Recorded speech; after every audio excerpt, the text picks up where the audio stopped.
প্রশাসনের উদ্যোগে অবৈধ স্থাপনাগুলো উচ্ছেদের বিষয়ে কিছু চক্রমহল সেগুলোকে বাধা দিচ্ছে। তারা উচ্ছেদ করতেছিল এবং এর যে স্থাপনাগুলো আছে এর মধ্যে বিশেষ করে আমাদের সেগুলো রক্ষা করে তারা তাদের আগাম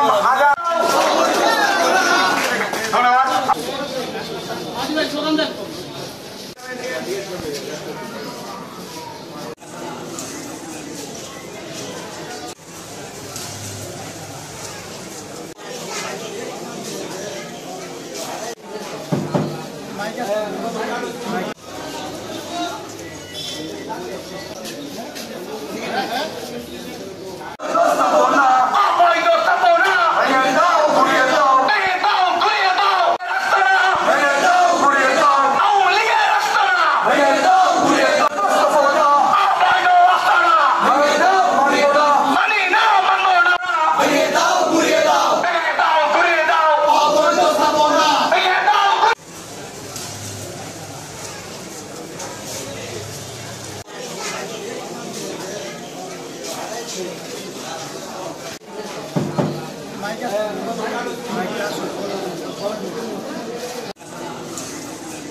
দেন।